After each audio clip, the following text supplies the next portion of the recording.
Hi, this is Eric from Longbox Review at longboxreview.wordpress.com. Welcome to the show. I am going to talk about three different titles today. Um, let's see, Point of Impact from Image Comics, also from Image Comics, Nowhere Men, and finally Thor, God of Thunder from Marvel Comics. Let's see, I chose these three because I recently acquired with the exception of Thor, the most recent issues. And by that I mean Point of Impact is a limited series, 4 issues, but even though I asked my local comic shop to add that title to my list, they were not able to get #1 for me for some reason. And so I had to eventually order it from an online retailer. I think it was Midtown Comics that I got that from. So I got issues 2 through 4 from my local comic shop, but I could not read it. I would not read any of it until I had all the issues. And so I finally got that. I actually got that probably 2 to 3 weeks ago, but because of all the other comics I'm reading and other things going on in my life, I haven't been able to sit down and read all these issues. And so just a few days ago, as of this recording, I did read Point of Impact 1 through 4. Similarly, Nowhere Men, I did not pre-order that, even though I was intrigued by the solicitation copy that I read. But I kept hearing, within by the time the second issue had come out, I was hearing all this positive buzz about the title, and so I emailed one of my comic book providers, not my local comic shop, but I asked the online retailer DCBS to add that title to my list and ask them to get as of issue 4, and then ask them to provide the first 3 issues to me if they could, and they added them to my orders, but for some reason issue #2 got canceled, so they were not able to get any of the variants or later publications, later editions. So anyway, so I again, like I did with Point of Impact, I got issue #2. I think it's a second or third printing of issue #2. So that way I was able to finally get that last piece of the puzzle, so to speak, with Nowhere Men, and was able to read the first 4 issues of that. And then, let's see, yes, 4 issues of that. And then just the other day, I decided, again, because of the positive feedback I had been hearing and reading about, I decided to stop in at my local Hastings to see if they actually had all of the recent issues, or all of the issues so far coming out for Thor, God of Thunder. And they had every issue but 7. And issue #8, the one issue of #8 that they had was kind of beat up a little bit. I think too many people had been pawing it. So I decided not to get issue #8, and I said I'd take my chances. But they did have issues 1 through 6, and I just tweeted this, or I tweeted this at the time, but I commented how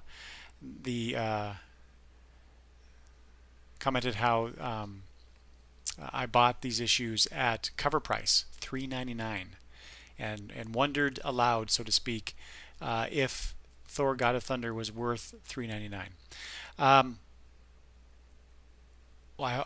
So you have to stick around for that to find out if that's true or not. So let's get started. These 3 titles. So we'll start with Point of Impact. Let's see. This is by. There you go. That's the cover to #1. This is by Jay Faerber, who's the writer, and Corey. I think it's pronounced Corey. It's Koray, but I'm pretty sure that you would say that as Corey Coronel. That's the artist. It's a black and white comic, 4-issue limited series. I enjoyed it for the most part. It's a murder mystery. You might think that since it's a black and white murder mystery that it might be more or less a noir tale. It is not. It is actually quite a pedestrian murder mystery involving the deceased Nicole, who happens to be the wife of one of the main characters here, Mitch, who is a reporter for a newspaper, and he basically tells his boss that once he finds out that his wife is dead, that he's going to pursue the story anyway, even though he shouldn't. That classic tale of like cops and reporters doing things that they should not be doing when it's a personal thing, but it's personal, so they got to do it. And I'm making fun of that trope, not necessarily of the depiction in this comic. Also involved is a character called Boone, Patrick Boone, who happens to be Nicole's lover, as we find out fairly quickly on in the story. So, and I probably will be talking about some of the stuff in depth. So if you haven't read it, there might be some spoilers, but I'll try to keep that to a minimum in case you want to pick this up. And in fact, you can pick, or at least I think it was, you could pre-order the trade paperback of Point of Impact, which I kind of wish I had done. I wish I'd waited now, all these months later, just to get the trade paperback on this 4-issue limited series instead of doing what I did. But that being said, like I said, it's a Point of Impact is which is an interesting title. I'll start with that because it's pretty blatant in that Nicole gets thrown off a roof and she lands on the top of a car. So there's your point of impact. Other than that, I can't really think what else in this story has to do with the title. So, but everything stems from that. So from that point of impact, that murder, the story unfolds, and you find out why exactly it goes on. It involves a corporation who is releasing a product that probably they shouldn't, and that's how Nicole gets involved. I won't say exactly how. Boone decides that he's going to figure out what happened there, and he does his own investigation. So the story really follows Boone and Mitch's investigation of this, and it also follows the pair of cops that are investigating the murder as well. And it turns out, wait, I just figured out what this other point of impact is. So the one of the cops, the female cop of the story, knows Nicole as well, but not in any real sense. It's just that they have a class together. I think some sort of exercise class, I believe it was. So when the cop sees who the deceased is, she immediately recognizes her, and then stays, even though she shouldn't be on the case. She remains on the case because it's important to her for some reason. So there's your point of impact. Nicole is the point, and her death impacts these various people. There's your thematic connection. Let's see. Beyond that, I guess I really don't have much to say about it. It was an interesting read. I really enjoyed Corey Coronel's art. There's a lot of use of black in this, not necessarily like big black thick lines in the artwork, but as you can see here, there's a lot of just blackness. Just a lot of blackness on the page, a lot of shadow, and a lot of it is used to affect, to have some sort of emotional impact to the scene, but otherwise it's just using black and white. It's a black and white comic, so that's what you have to use. I kind of got the sense that if this was printed on perhaps not so glossy paper, that effect would be used a little bit better to more effect. Maybe, I don't know. I'm thinking of the paper quality that's in the Fairest title, which is not a glossy stock. that might have, I don't know, contributed to the noirish um, quality of this book. But again, it's not presented as a noir tale, but just the look and feel of it could be enhanced by that, I suppose. Just random thought there. Let's see. Like I said, I enjoyed it for the most part, to the most degree. Never mind. So if you find that intriguing, you can check that out. Next up, Nowhere Man from Image Comics. This is by Eric Stevenson's the writer. Nate Bellegarde is the artist, and Jordi Belair is the colorist. What an interesting book. Like I said, this is a book that I just heard some buzz about and decided I should check this out. And like I said, I got 4 issues, pre-ordered number 5, and I hadn't read it yet. So I thought, since I'm already 5 issues in as far as ordering, I should probably check out the title and see if I really want to continue with it. And I'm glad I did. And I'm sort of mad at myself for waiting so long to pick this up and read it, because this is a wild ride. This is fun. This is interesting. Visually, it's got some great stuff. Uh, it's got it kind of follows along kind of like in Watchmen, where you had book excerpts and other bits, extra like text bits. There's some of that in here. There's mock advertisements.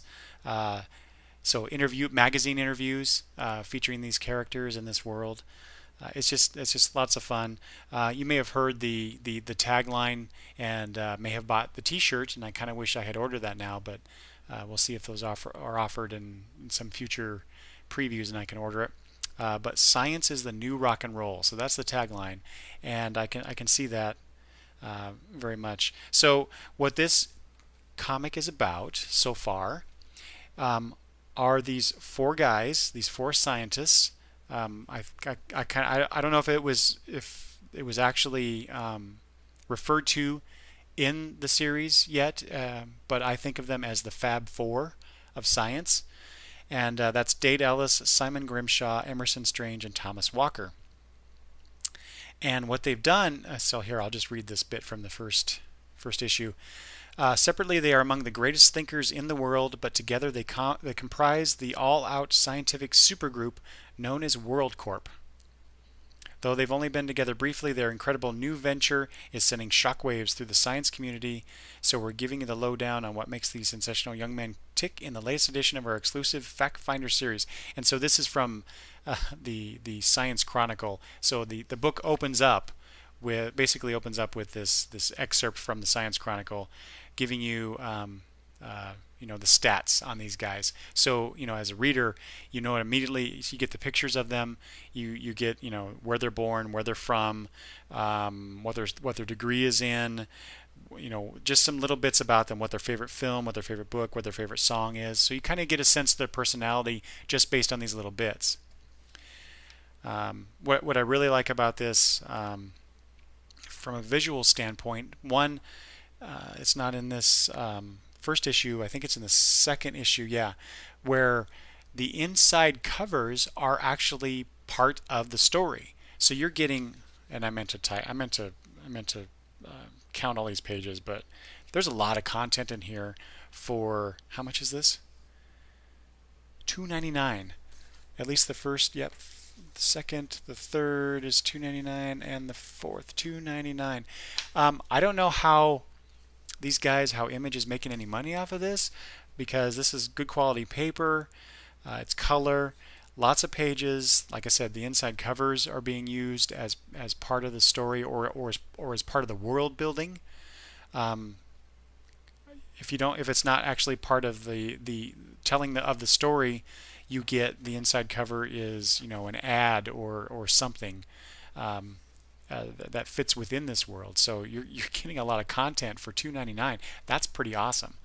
Let's see. So, but basically, the story so far through issue 4 of this title is well, we go back and forth in time. So, but the recent timeline, if you will, the recent events have to do with the space station that World Corp has in orbit, along with a bunch of scientists and other personnel on it. There's this what they're saying is a virus that's going around. It turns out that the virus is mutating them, changing them in some ways, and it involves and you don't you get introduced to all these interesting characters and what they're going through. You don't so far I can't really tell all of them apart necessarily. There's a bunch of female characters, a bunch of male characters. Visually, they all kind of look the same to some degree. So in other words, if two guys have beards, I don't know who they are yet. And that's just me being a not careful reader. That's not to say that you can't follow along in the story. You don't need to know exactly who bearded person A and bearded person B is just yet. But so anyway, that's the now timeline and involved with the Fab Four. Although really we only see 3 of them, because the 4th one, Thomas Walker, has been legally declared dead at this point. We find out later. And one of them, Dade, what did I say his name was? Dade Ellis. I almost said Wilson for some reason. Dade Ellis has been in a coma after his incident with Simon Grimshaw, who, as we see in flashbacks, is a bit of a prick. He's the guy that's basically, we can do all this fun scientific stuff and move things forward, but you got to make money at it too. And so he's like I say, he's a bit of a dick. So something happened there. We'll find out eventually, I'm sure, what happened between Dade and Simon, and of course what happened to Thomas as well. Emerson Strange, he's the first shows is first shown with a big thick mustache and long hair, and later in the now timeline he's shown as a balding, frail looking guy. I think he's the oldest of the group, but it's really interesting that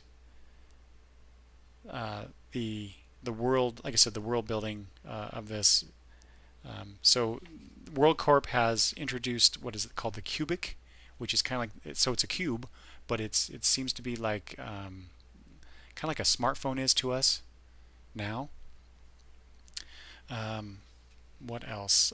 There's these, like I said, these great just advertisements or posters or whatever in here to kind of give you the kind of, like I said, build the world, and in the meantime you get all of the, or you get the story of the people in the space station and then their eventual return to Earth.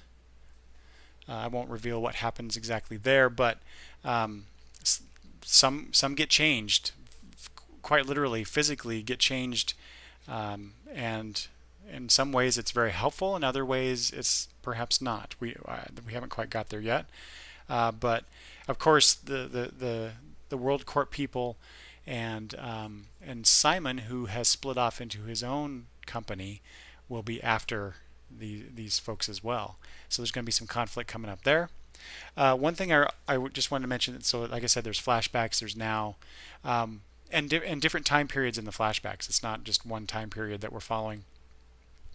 But I like what Eric Stevenson is doing in terms of writing, because we're not being told, explicitly, this is. I mean, in the first issue they kind of did that. Some years ago it says, and then it says now. But in later issues, we don't get that. It's just we get it from the context of what we're reading, and I really like that. I really appreciate that. I don't necessarily need to be told, everything about what's going on in the plot or the setting or whatever by the writer. So I really appreciate that he's doing that. Um, the other thing I wanted to mention about this is that, and oh wait, first let me talk about the art, the Nate Bellegarde art. Very clean, very easy. It kind of reminds me of stuff I've read in Invincible. It's kind of similar to that style to some degree. Um, sort of like a little bit like Danger Club too, in one sense in my mind. And that's just my opinion. Um, I'm not an art guy. I just look at it and know uh, or make connections based on what I'm reading. Um, but what's really interesting is to compare this, to me anyway, to compare this to Jonathan Hickman's Manhattan Projects. That's also, I believe, by Image as well, where it's about a bunch of, I want to say, mad scientists, but they're not, not the typical mad scientists, but just, science, crazy science stuff. But it's set, of course, during the World War II era. Um, but to me, it has a lot of similarities in terms of the crazy science that's in it, and the crazy personalities. They're not at all the same people, of course, but it's really interesting to me that Image is putting out two books that are somewhat similar, I guess. Of course, you could say that about any of the superhero comics put out by anybody, right? But it's just, I thought that was an interesting comparison, and maybe I should do a more in-depth look at that kind of stuff to and really tell if the books really are that similar, or is it just this surface similarity. All right. Yeah, I think that's it on that one. Good book. Pick it up. I highly recommend this. It's like, if you like the crazy science stuff with an interesting plot and interesting character development starting here, I think. All right, next up is Thor, God of Thunder, and this is by Jason Aaron is the writer, Esad Ribic as the artist, Dean White is the colorist, Joe Sabino doing letters. Okay, so like I said, I've been hearing good things about it. Travis and I talked on our Marvel Now review about it. He's been reading it. I did not pick it up, and I kind of regretted that based on his and others' feedback. So, like I said, I went to my local Hastings and grabbed the first 6 issues. And wow, now okay, so the question I asked is it worth $3.99? Pretty close. Pretty damn close. So normally the books that I get from DCBS, I get them mostly 40% off. So what's that? That's a $3.99 book. I think that's $2.39. It's well worth that. I'll give you that. And it may be even worth, that my local comic shop gives me 10% off on titles that I subscribe to, and I think I would be happy with that as well. It's just really good. You get this whole aspect of following a storyline in different timelines. So you get younger Thor in the late 400s, and then you get modern day Thor, and then you get future Thor, future old Thor, way in the future when all of the Norse gods, the Asgardians, are dead except for him. And this first storyline that Jason Aaron has come up with is that Thor is battling through these different timelines. He's battling this god killer Gore, which I thought the name was a bit too on the nose, but especially considering the origin story in issue, I believe it was 6, that was told. But I really like those first, well, actually 5 issues. The 6th issue was okay. You get the origin story. Yeah, you can understand some of the reasons why Gore is doing what he's doing, I guess. But those first 5 issues where Thor is encountering Gore for the first time, and then realizing in the modern day era, that Gore is still doing what he's doing, even though Thor thought he had taken care of this issue centuries ago.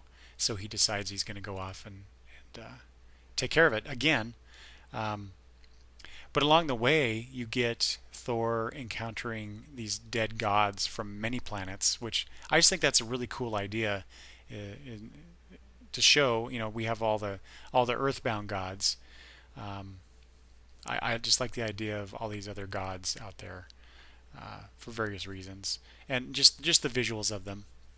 I thought Mr. Ribic has done an excellent job at conveying these creatures, and it's lovely artwork. Um, it's a bit dark in a lot of spots, I think, but given the tone of the story, I think it fits well enough. You get that early Thor. He's got his axe. I can't remember his name of the axe. He hasn't quite been shown to be worthy to possess the hammer. I always mess this up. Mjolnir.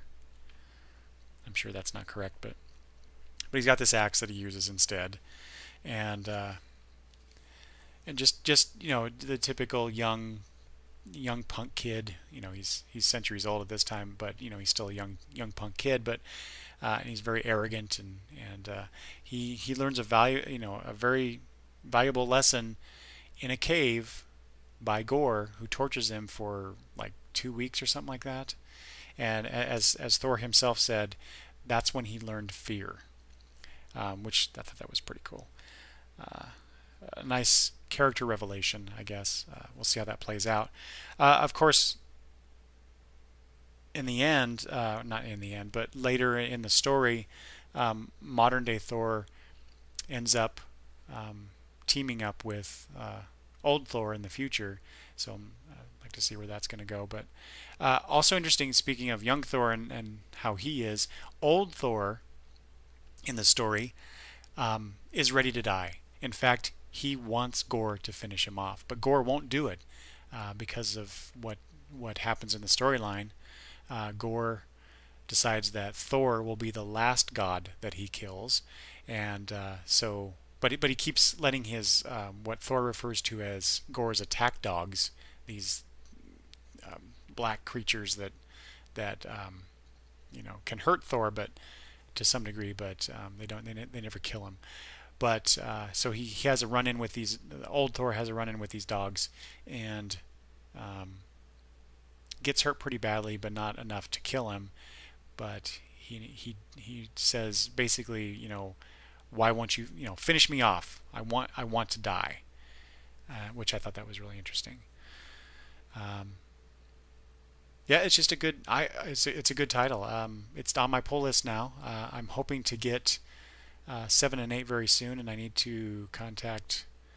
I think issue 9 was solicited, so I need to, or it will be. But anyway, I need to get that on my list, and so I can keep current on that. The next storyline is I think it's called God Bomb. Travis talked about that in a past podcast episode where he's reading that.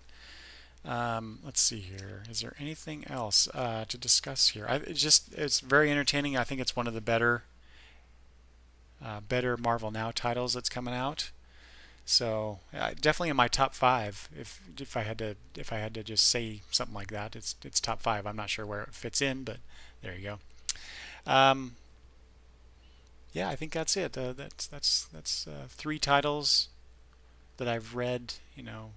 A bunch of issues on recently, and I just want to talk about those. So I appreciate you sticking around. Thanks for watching, and let me know what you think about these titles, or about my opinions about these titles. You can always email me at longboxreview@gmail.com, or you can leave comments here as well. That's it. Go read some comics. Bye.